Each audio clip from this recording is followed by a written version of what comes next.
এই family card তো দিলাম, কিন্তু লাভটা কি হলো তাহলে আপনার? লাভটা হচ্ছে এইরকম, এই ফ্যামিলি কার্ডের মাধ্যমে আমরা প্রতি মাসে আপনার কাছে, অর্থাৎ আপনি যেই মা বা যে গৃহিণী আপনি, আপনার কাছে আমরা প্রতি মাসে 2 থেকে 2,500 টাকা হয় নগদ, অথবা আপনার পরিবারের যে প্রয়োজনীয় খাদ্য সামগ্রী, 5 জনের পরিবার হিসাব ধরে প্রয়োজনীয় যে খাদ্য সামগ্রী, এরকম কতগুলো খাদ্য সামগ্রী আমরা আপনার কাছে পৌঁছে দিব।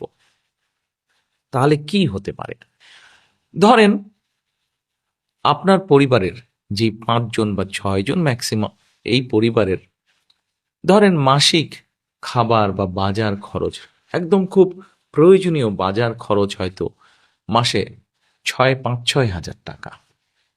এখন আপনাকে যদি সরকার থেকে প্রতি মাসে 2 থেকে 2,500 টাকা দেওয়া হয়, অথবা 2 থেকে 2,500 টাকার সমপরিমাণ মূল্য প্রয়োজনীয় খাদ্য সামগ্রী আমরা সরকার থেকে যদি আপনাকে দিতে পারি, তাহলে এই মুহূর্তে আপনার পরিবারে যে 2 থেকে 2,500 টাকা খরচ হচ্ছে, যেটি এখন আপনি নিজে থেকে খরচ করছেন, এটির একটি সাপোর্ট আপনি পেলেন, এটির একটি সহযোগিতা আপনি পেলেন। ফলে আপনার নিজের যেই টাকাটি খরচ হচ্ছে বা যে অর্থ খরচ হচ্ছে ওটা কিনতে, সেই টাকাটি আপনি আস্তে আস্তে জমাতে শুরু করতে পারলেন।